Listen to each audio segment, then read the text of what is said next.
Hi, I'm Anoosh. I'm Rachel. And I'm Emma. And on today's episode of the New Statesman podcast, we discuss the economy and how it comes into the Tory leadership race. And you ask us, is Labour's plan to ditch nationalising utilities a threat to the net zero agenda?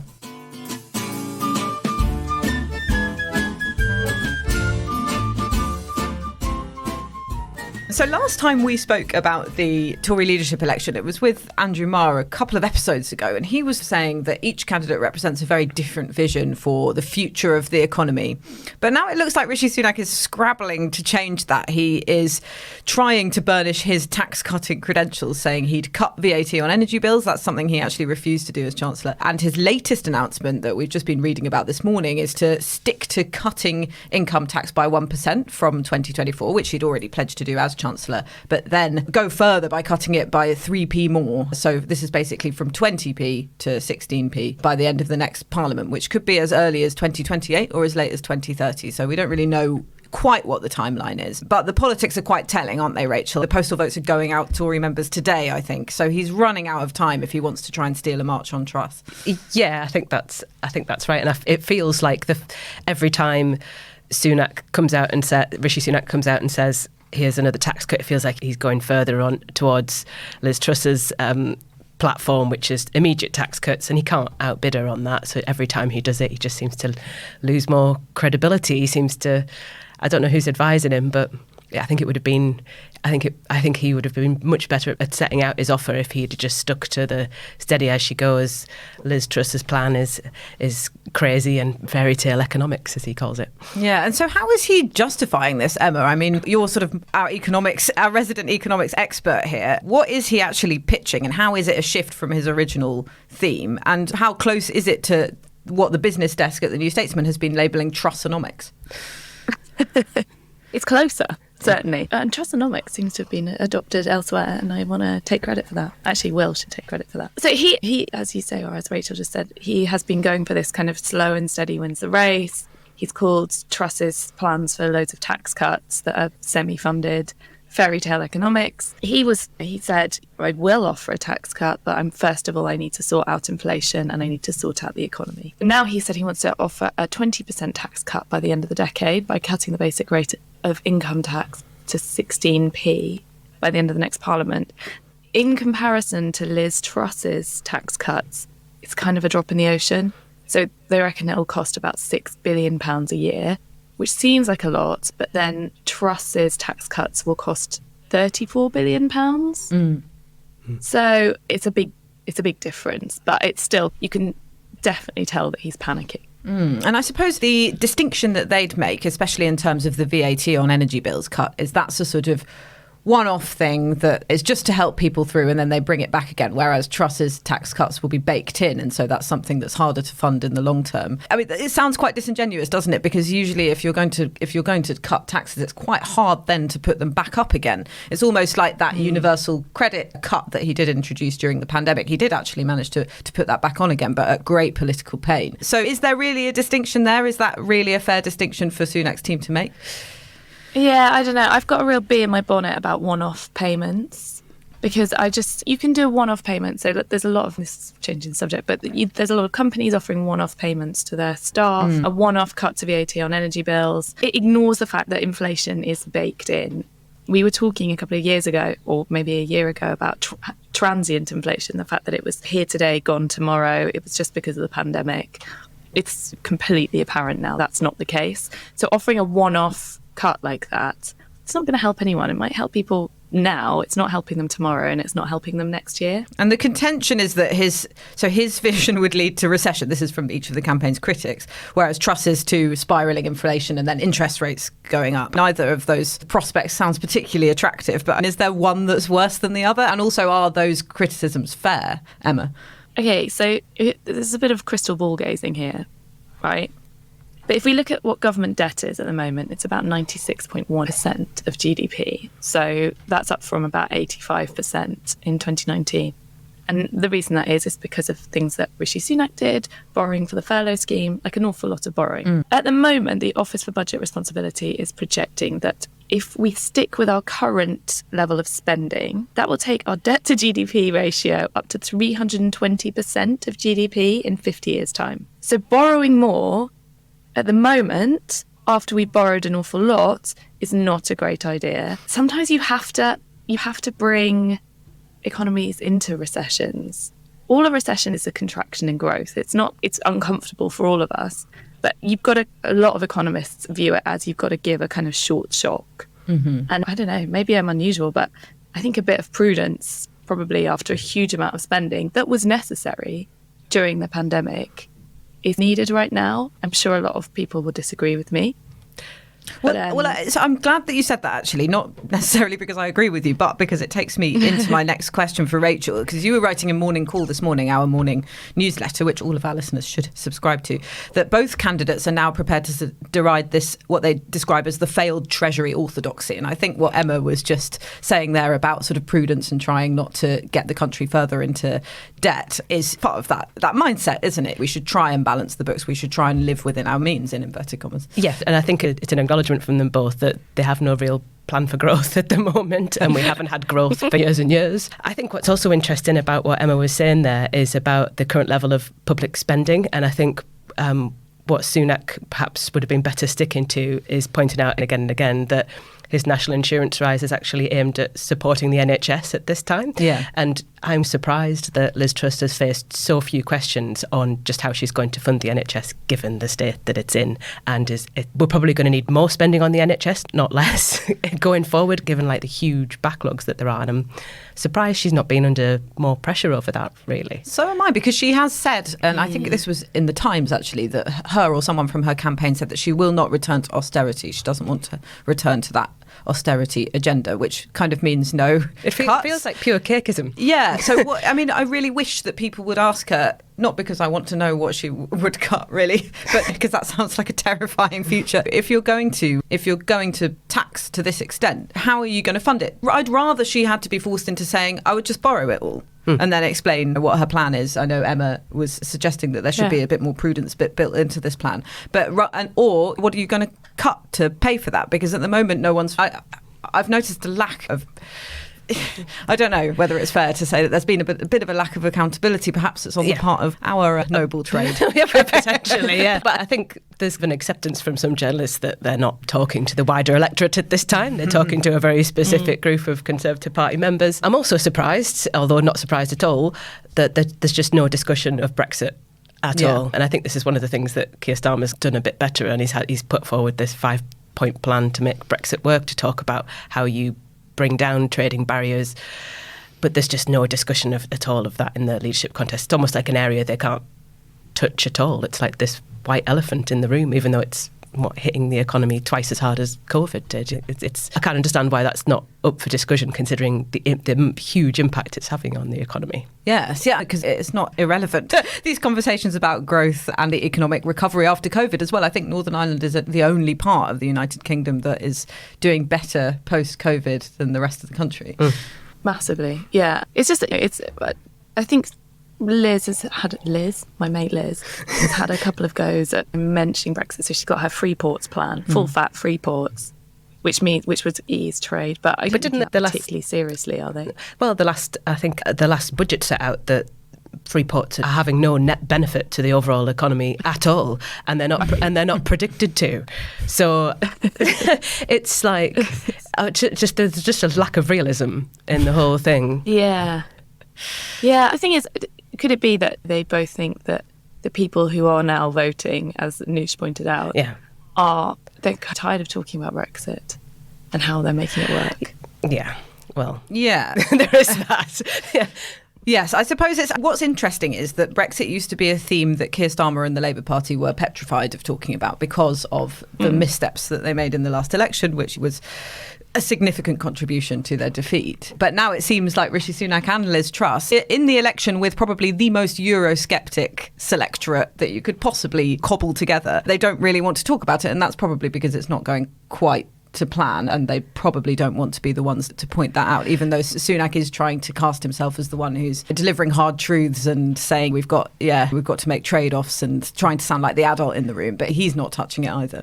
It's interesting that kind of Truss, who was the Remainer in the contest, has set out a big tax-cutting Thatcherite agenda, and that I've always thought that Brexit was kind of code for a Thatcherite agenda, really, the Singapore-on-Thames of direction that some Conservatives would prefer to take the country in. It's interesting that she's doing well out of it at the moment, whereas Sunak's almost like the Remainer in the contest. He's like talking about tax rises and sticking to the current orthodoxy almost, in like the current consensus in a way.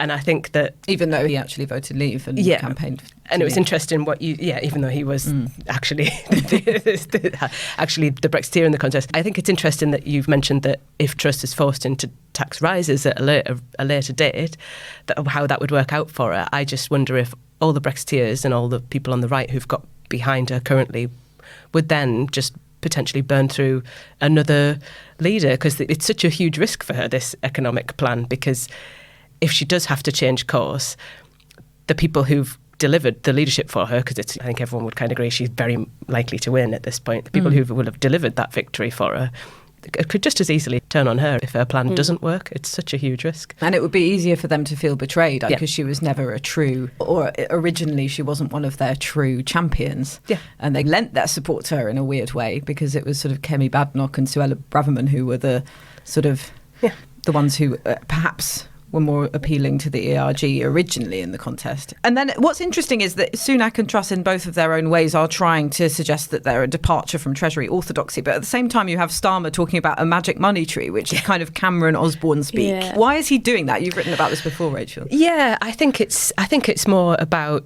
just trying to neutralise this attack, which has been absolutely devastating for Labour at the last couple of elections, that the Labour Party is not responsible on the economy, that they can't be trusted to manage the country's finances, and that often has come in the term of Labour's got a magic money tree where they're going to pay for all this. So I think the logic in using that term to attack the Conservatives at this time, while they're in the middle of a bidding war, is to just try and disown it a little bit and try and move away from it and try and get it to stick on the Conservatives at this time. Whether that'll work or whether it just ends up them extending this attack ultimately on the Labour Party remains to be seen. But you can understand why they want to have a go at achieving that. Yeah, I suppose it's a risk, because if you parrot the framing of your opponents, you're often the victim of that ultimately. Yeah, but I mean, it's worked for the Conservatives time before when they've tried to turn one of their attacks onto the Labour Party. So we shall see. It's obviously working, because Rishi Sunak this morning on the Today programme did this kind of weird hysterical laughter. Oh my God, I thought that too. Of sticking to, he sounded like he was going out of his... He sounded very frustrated this morning, just like at the end of his tether. He sounded like he was about to lose it. I do think his coping mechanism in awkward situations is to smile and laugh, which is quite common. I don't know if any of you have had that scenario where you laugh at an inappropriate moment just because you don't know how to react. But I've noticed him doing that during the debates as well. Yeah, it was just so manic this morning. It was him being accused of sticking to Treasury orthodoxy. I think that was what prompted this kind of crazy sounding laughter that I just creeped me out quite a lot, to be honest. Yeah, I don't think it comes across particularly natural. And this is going off the topic, and we do need to move on to the next bit. But it's interesting that he was the one who was fated as the sort of the one who was easy in front of the camera, as the better, slicker media performer. But I'm not sure if that's necessarily borne out as the contest has gone on. Absolutely not. I think his inexperience is shown from the start. And isn't it the easiest job in the world to be a chancellor and give out a load of money? And I think that has led to him being sort of overrated a little bit as a media performer. And I think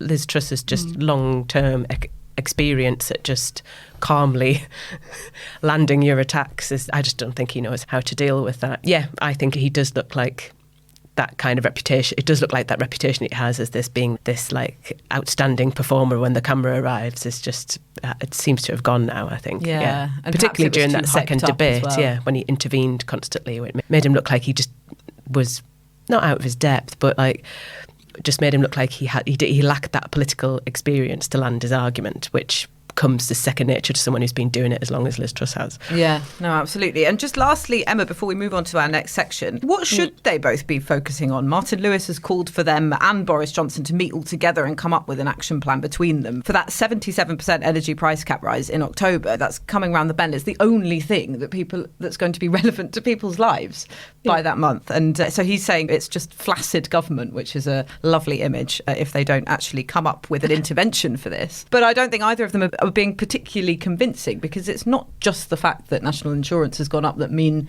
people's budgets are really squeezed. Yeah, and the cost of living crisis is what they should be focused on, of course. But is it hitting the people who are about to vote as hard as potentially other people? One thing I found really interesting was I was reading Kate Andrews in The Spectator was talking about Truss versus Sunak and what they should be focusing on. And a point that she made is, if you want to cut tax sustainably, you have to slash the size of the state. But neither of them have particularly mentioned that or gone into that in a huge way. We talked a bit there about how they're trying to emulate Margaret Thatcher and they're vying to make their claim for who's the most Thatcher-ish. But one thing that Thatcher had that these guys don't have at all was, yes, she had a period of high inflation. Yes, she made massive cuts to the economy. But the way she got out of the resulting recession was by selling off industries, by selling off social housing, by deregulating banks. And Truss and Sunak don't have that. Yeah. So what can they do to cut costs? So that's something they really need to look into. Hi, it's Anoosh here. This is just a reminder that as a podcast listener, you have the option of subscribing to the New Statesman with a very special offer. You can subscribe for just £1 a week.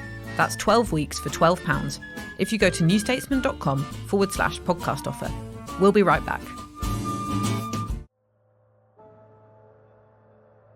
From the New Statesman comes a new podcast, Audio Long Reads, the best of our reported features and essays, read aloud. Featuring writing from our authors, including Ian McEwan on wrestling with Orwell's Inside the Whale. Might we reasonably assume that there is no longer an inside to the whale? That the creature lies stranded on the beach, as whales sometimes are? That the guts and blubber and ribcage are on display? A year inside GB News with Stuart McGurk. At first, the problems weren't ideological, but practical, technical, and quite, obvious. And Maria Wilczek on Belarusian football fans who took on Alexander Lukashenko. After the August 2020 protests, hundreds of ultras were roughed up and held in custody. One was later found dead in suspicious circumstances. Ease into the weekend with our audio long reads, published every Saturday morning. Just search Audio Long Reads from the New Statesman wherever you get your podcasts.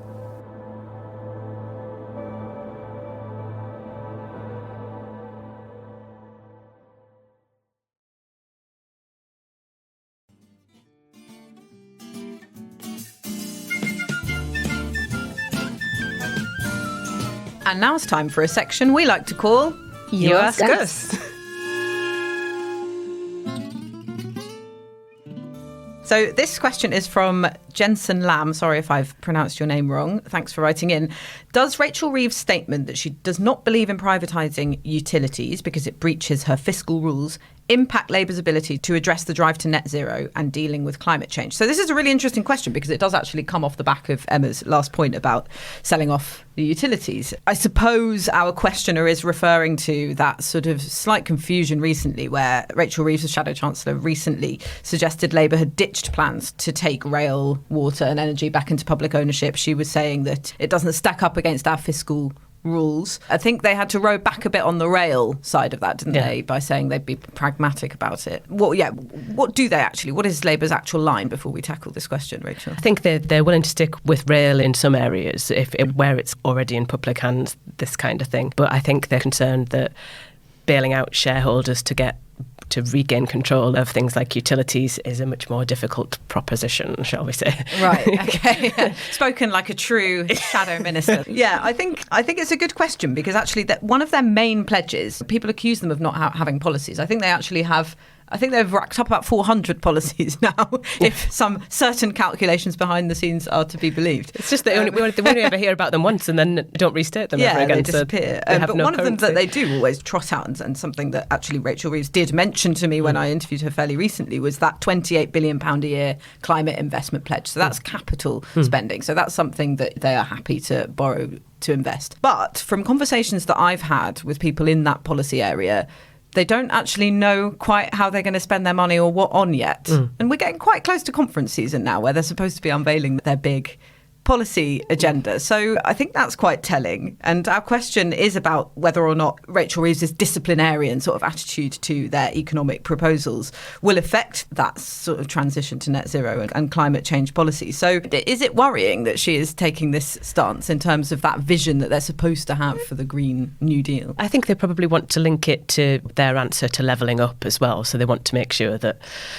when they talk about growth, they're able to talk about various different bits of the country, and that it's spread out and that it feels like an alternative. I think when Keir Starmer was talking about the party's pledges as well, he was talking about this Industrial Strategy Council that would have statutory powers, and I think they're trying to send a signal of that they'd have long-term aims that go beyond political parliaments, and that might make it a more stable environment for investors. So I think they'll probably have some of their language in that direction, but again, I know that they're still up against it, and there's still a lot of it to be ironed out. So, and yes, it is getting quite close to conference, as you say. They need to iron this stuff out before then, because otherwise you'll get an almighty row between the left and the sort of leadership over how radical that Green New Deal can be. Yeah. Because I think if you read the sort of old, or actually probably more accurately existing Green New Deal plan, it is pretty radical. Corbynite style politics is all over that plan.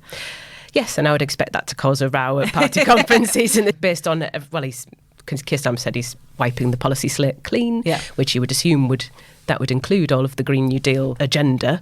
I know that there is still a lot of disagreement between shadow cabinet ministers over Ed Miliband, of course, is a big champion of the environment and being pro-green. So I think there's a lot of it to be ironed out. And yeah, they do look like, yet again, that they'll be on a collision course, because there's not a lot of money around, and I think Rachel Reeves especially not under Rachel Reeves. Especially not under Rachel Reeves, yeah. So what they end up signing up to will not satisfy everybody. I think that's probably accepted by the shadow front bench. That could be Labour's motto, isn't it? We don't satisfy everybody. Emma, what do you make of this? Because this was Rachel's brilliant story, your scoop, when you interviewed Keir Starmer at our Politics Live event, where he said he's wiping the slate clean on the manifesto, and taking utilities into public ownership, which was a big Corbynite pitch, seems to be part of that. Emma, do you think that's... What do you make of that change in direction? Well, I was going to ask Rachel, actually. I don't know is the answer to that. I think that they've got such a big job on their hands trying to even work out who they're kind of aiming these policies at right now. Policies aren't, but they are quite popular, aren't they? When you actually poll individually for renationalisation of rail, it's quite a popular policy. Yeah, so I wrote about this recently, and I found out that the total budget to operate, maintain and renew the railway between 2019 and 2024, so that's over 5 years, will be about £34 billion, which is the exact same amount as Liz Truss's tax cuts. It's so kind of a bargain. Yeah.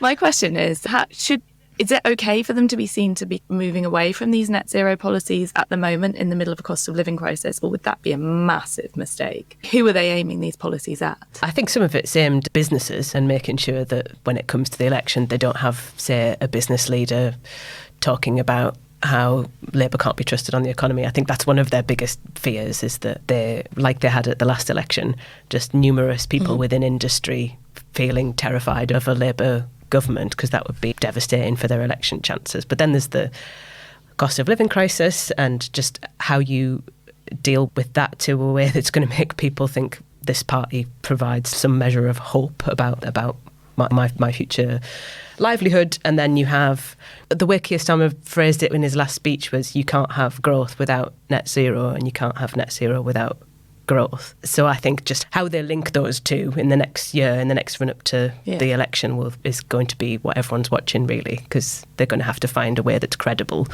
of just linking those two policy ideals. Yes, and also linking the need for net zero with easing the cost of living crisis. So basically saying we're creating jobs for you. We're also going to be making energy cheaper by making more of it here in a more sustainable, renewable way.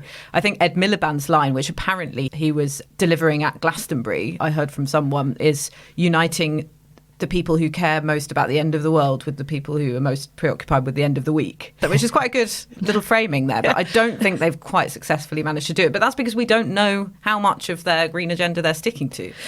Indeed, yeah. They're keeping it all very under wraps at the moment. They're not giving anything away. I think the sort of strategy in the run-up to conference will very much be let the Conservatives fall apart and tear each other apart on trying to outbid each other on tax cuts, and just point at that, say, do you want these guys running the country? And then perhaps when we get to party conference season, we might finally have some policy that would give us an idea of what kind of government they would want to run, really. Brilliant. Okay, well, thanks so much, both of you. That was a great discussion. And Emma, hopefully we'll have you back on soon. Oh, yeah. Always here for it.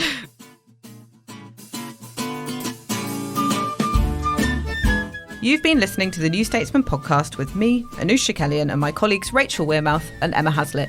We're produced by Adrian Bradley, and our music is Devil with the Devil, licensed under Creative Commons. Please leave us a nice review, and don't forget to subscribe. And if you want to send in a question, email one in to podcasts@newstatesman.co.uk.